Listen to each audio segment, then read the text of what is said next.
So continuing on with our program, one thing that was very important to the technical committee this year was to bring light to and foster important discussions on many factors that affect the success in our industry. We saw and heard from our community leaders this morning during our implementation panel.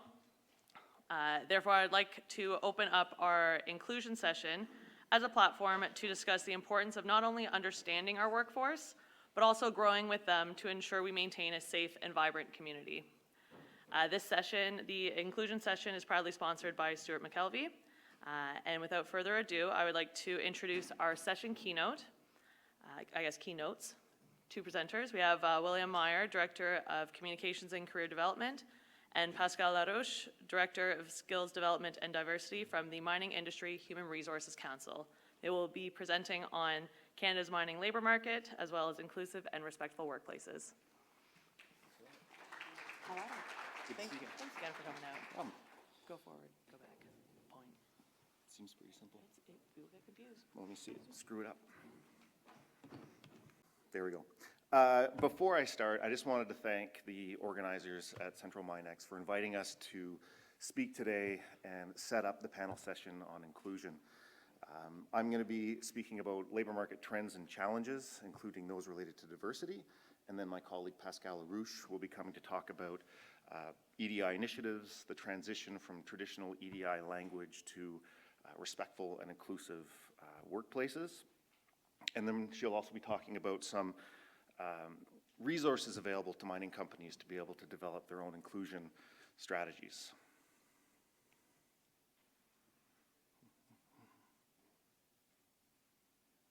There we go. So a little bit about the Mining Industry Human Resources Council. We're a national not-for-profit organization located in Ottawa. We actually lead collaboration across the industry, across mining companies, exploration companies, Indigenous groups, and others to study the HR and labor market challenges facing the Canadian minerals and metals sector. Our board of directors includes representatives, volunteer representatives from prominent mining companies. We are also supported by over 500 other stakeholders, and the vision of Meyer is for an inclusive, skilled, and sustainable Canadian mining workforce. So as I'm sure you all know that we need mining. Mining is essential to our lives today and to where we want to go in the future. From materials and buildings, transportation, medicine, science and tech, we need those materials. Canada has 34 critical minerals and metals essential for modern technology, green technology, and national security. The mining industry is also a major contributor to Canada's economy. In 2023, mining contributed $117 billion to the GDP. Total value of production was $71.9 billion that year. The sector employs directly and indirectly around 694,000 people across the country. Currently, there's about 140 projects across the country. So the point is, Canada's mining sector is in a strong position with great momentum in 2026. And just like the prices we face, mining employment is also at all-time highs. This graph shows employment over the last 3.5 years in two subsectors within mining. The orange line represents mining and quarrying employment, and the dotted line represents support activities, which includes mining services and contractors. If we look at mining and quarrying, it's gone up about 56% since 2022. The September 2025 data point was the highest ever at 100,000 employees. Also, for support activities, it's also risen, but it's been more volatile because services and contractors are usually the first in and first out when it comes to employment.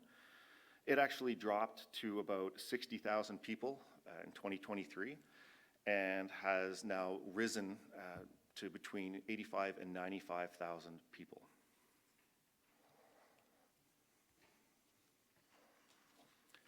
Meyer produces a 10-year labor market outlook forecast, the latest of which we're going to be publishing in the next, I'd say, about 2 months. Its data shows that under a baseline scenario, the sector will need to hire about 250,000 people over the next 10 years.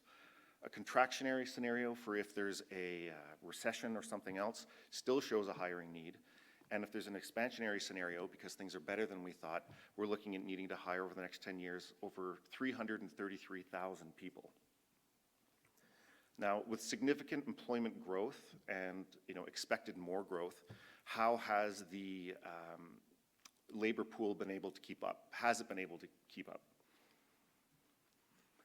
And unfortunately, it looks like the answer is no.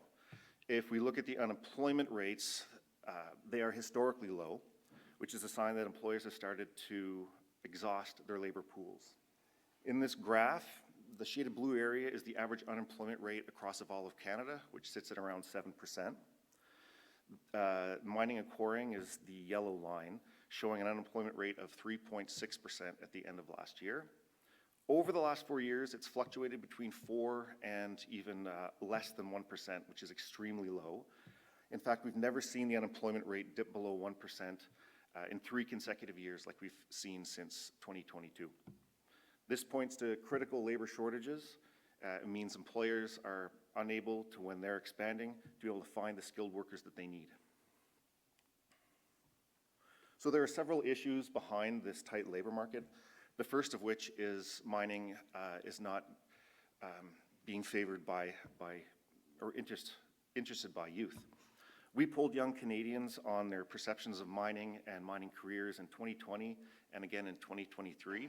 We're also doing a new poll right now this year of 3,000 youth coast to coast. In the previous polls, we asked youth if they'd consider working in any of these sectors, and mining came out at the bottom. There were only 16% that said they would probably or definitely would choose to work in the sector, and 66% said they probably or definitely would not. So with all the work that we're seeing that the industry is doing right now to attract youth, we did see a bit of an uptick between 20 and 2023 results, and we're hoping to see more of an uptick as we continue to work to attract youth into mining education and mining careers. The next issue is mining's increasing wage gap. This graph here shows the share of workers older than 55 increasing, but more concerningly, the share of workers under 25 are decreasing. They've fallen from about 14 to 6%. We've been warning about retirements for a good 10 years. And 10 years ago, we used to speak about looming retirements, and today those retirements are now a reality. So attention has really turned more to the next generation of workers that are going to be stepping in after the retirees are gone. We have to focus on shifting to how we can manage a difficult succession plan. And here, for this session, the third risk factor is that the mining industry has not fully capitalized on key diversity groups. This graph here shows women's representation in mining over the last decade and a half. The blue line is the percentage of women working in all industries in Canada, and the yellow is the percentage of women working in mining.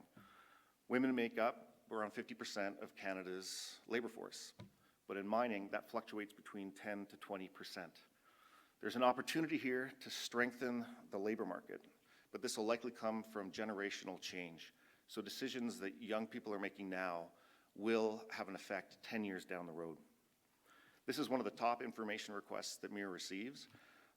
There's been a lot of effort and a lot of resources put into this space, and maybe a bit of frustration that this number hasn't increased to a greater extent. So I look forward to hearing the thoughts of the panel session later in this session. The next group we can look at is immigrants. They make up about 35% of all workers in Canada. In mining, it fluctuates a lot, but it sits at an average of 8%. What's interesting is how other industries have been able to capitalize on immigrants, whereas mining has not. So there could be an opportunity here to strengthen the labor force as the immigrants make up a significant and growing workforce segment.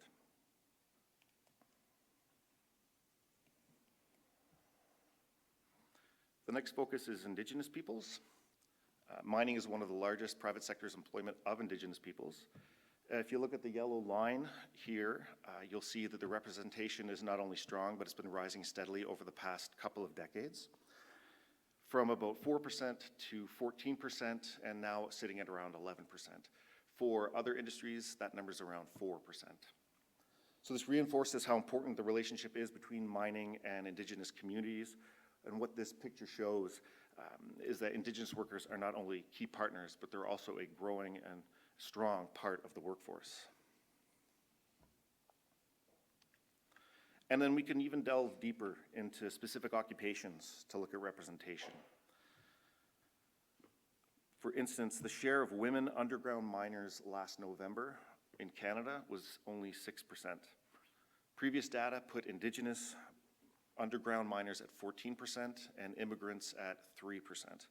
So there's opportunity here, like I say, to attract and skill supply of labor, emphasizing the importance of respectful and inclusive workplaces. Lastly, this graph underscores why the post-secondary education system is important. So more than ever, the industry is relying on post-secondary education for their workforce. We see here that the percentage of the mining labor force with a post-secondary education and the percentage with no post-secondary, in the year 2000, about half of the workforce had a post-secondary credential. 2 decades later, it's over 70%. So this means if there's any weakness in the educational system, it's going to be felt directly by employers who now depend on the system for skilled workers. But certain mining-related disciplines, they struggle with small program sizes, a small number of students, enrollment trends that remain largely disproportionate to industry needs. So for example, mining engineering undergraduate enrollment in Canada declined over 50% between 2014 and 2024.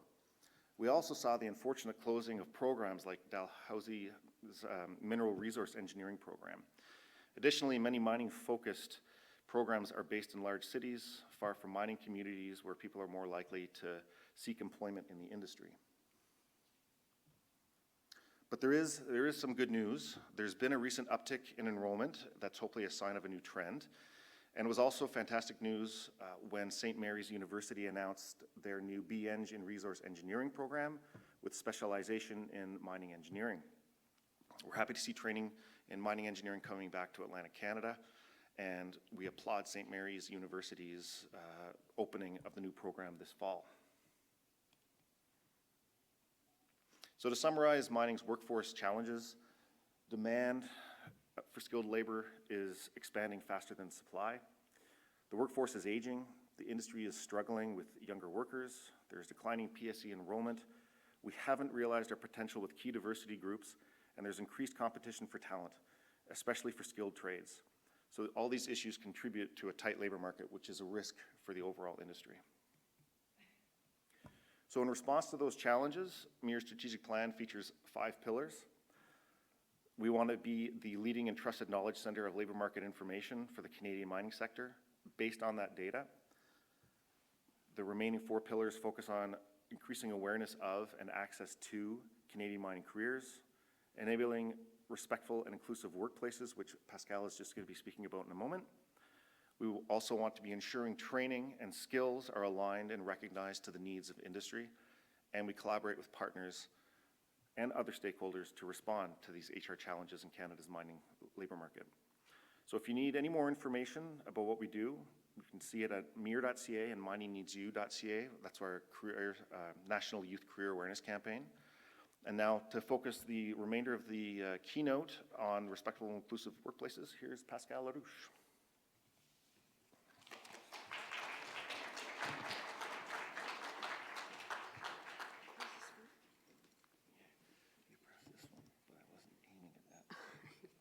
Bring you water. Or don't. Well, it's bright here. Give a girl a stage and a microphone. Whew, could be crazy. I'm kidding. So good afternoon, everyone. So as Will says, I'll speak to you about our strategic pillar around respectful and inclusive workplaces, or RIW, and it aims to enable respectful and inclusive workplaces in the Canadian mining industry. So give me a second, I'll see if this works.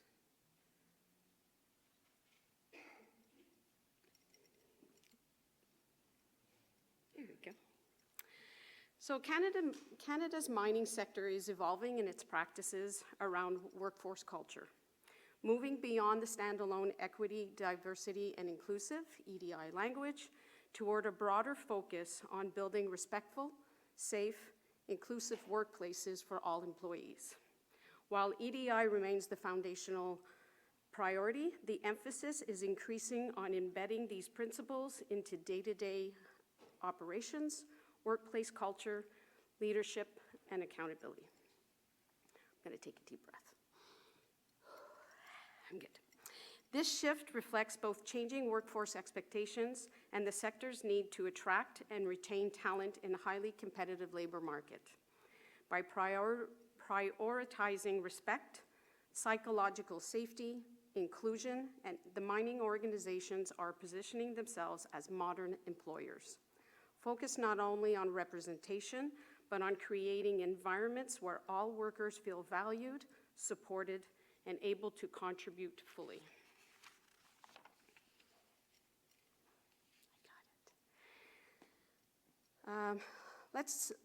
There, however, continues to be barriers, systemic barriers in participation in mining.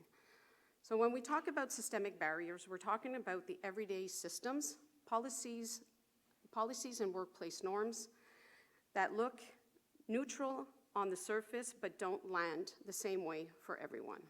These structures are have unintentionally created unequal impacts. A big part of this comes down to the work environment itself. Many of the systems and norms in mining weren't originally designed with diverse workers in mind. That shows up in uneven access to opportunities, facilities, and schedules that don't fit everyone. And workplace cultures don't support all groups equally. These conditions shape people's day-to-day experiences and ultimately influence who stays, who thrives, and who leaves the sector. Based on reports that MIR's LMI team produces, there continues to be consistent patterns and barriers and workplace experiences faced by women, Indigenous peoples, and newcomers in mining.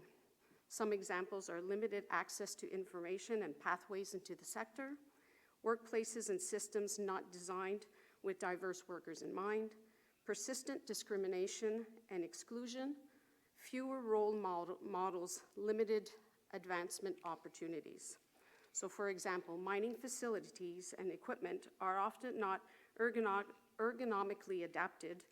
Fly-in, fly-out work models poses challenge for when trying to balance home and work responsibilities.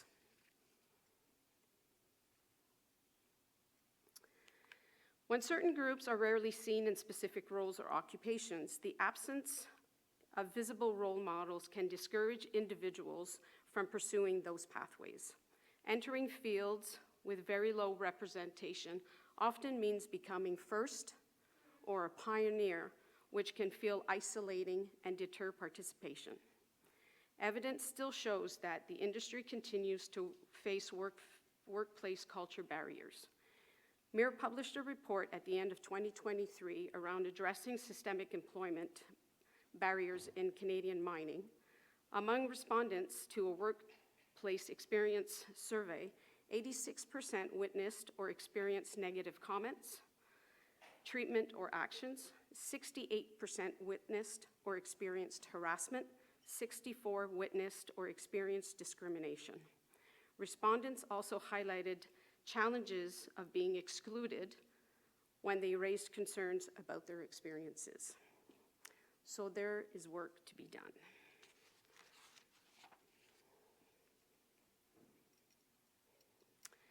So to address or help with these challenges, MIR has developed the following tools and resources. So based on Towards Sustainable Mining, Equitable, Diverse, and Inclusive Workplaces Protocol, developed by the Mining Association of Canada, MIR MIR's EDI toolkit for mining companies is a series of guides, tools, and reports to help mining organizations develop and implement a corporate equity, diversity, and inclusive strategy. I know I just spoke about the fact that the industry is moving beyond standalone EDI language towards a broader focus.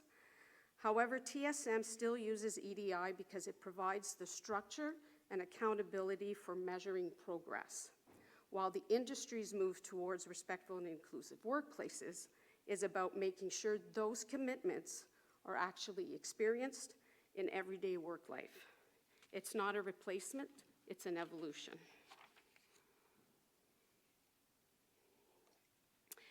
Our Safe Workplaces for All is another project that was funded by the Department of Justice Canada. The objective of the project and its tools was really to support exploration and mining companies to recognize and address sexual harassment and violence, meet legislated requirements, and strengthen effective policies and procedures. By deepening sector-wide understanding and identify priorities for research, action, partnership, the project aimed to drive systemic change towards safer, more respectful, and more inclusive mining workplace. There are posters, postcards, and infographics that were produced out of this project and are available on our website for free, for those of you who may be interested.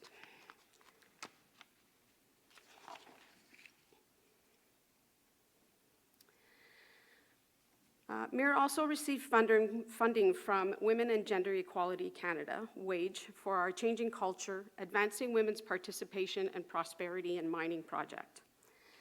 Through this funding, we developed an in-person workshop on preventing and addressing harassment and gender-based violence in the workplace, and it was developed in partnership by EY, Ernst & Young. This is a 3-hour in-person workshop delivered on-site. It builds on awareness, so it helps participants understand what harassment is and their impacts. It provides support for strategies to support coworkers who are experiencing harassment. And it also provides, provides strategies to take accountabilities, ways to hold themselves and others accountable for their actions. This workshop is designed for frontline supervisors, industry trainers, and production levels, those boots on the ground workers. We delivered it here actually yesterday, and we had 9 participants at our workshop. We've also developed a preliminary assessment survey on respectful and inclusive workplaces. This project, this tool helps employers advance their policies and practices in line with the 2 MAC TSM protocols, so equity, diversity, and inclusion, and safe, healthy, and respectful workplaces, which all MAC members are required to demonstrate progress to retain their membership. While we recognize that not all mining companies are members of MAC, MIR believes that every mining company pursues a common objective of ensuring their mine offers a safe, respectful, and inclusive environment. Completing the survey will help all employers to reflect on their existing safe and respectful and inclusive policies and practices and areas for advancement.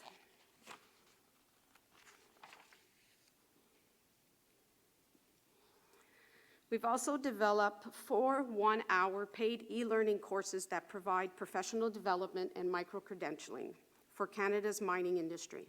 Mining employers and employees can take our Gender Equity Mining e-learning course, which helps learners enrich their awareness of gender diversity and build capacity to support gender equity and inclusion in the workplace. There's also our Indigenous Awareness e-learning. This introduces Indigenous values, histories, and experiences, and supports building respectful, reconciliation-aligned relationships in communities and across mining workplaces. We also have our bias, systemic discrimination, anti-racism e-learning that helps enhance awareness of biases, stereotypes, prejudice, and systemic discrimination. If anyone's interested, you can find them on our website as well. So our final thoughts for Will's presentation and mine is that minerals and metal sector is a key economic driver that employs hundreds of thousands of people. Employment in our sector is at an all-time high, having maintained an upward trend for the past 20 years. The scarce supply of diverse labor in mining results in a limited labor pool. Mining employers are missing opportunities to hire qualified candidates because the industry is not tapping into Canada's large and growing supply of diverse labor. And creating respectful, safe, and inclusive workplaces is both a values commitment and a business imperative, essential to attracting, retaining, and sustaining a diverse talent pool over the long term. That's it. Thank you.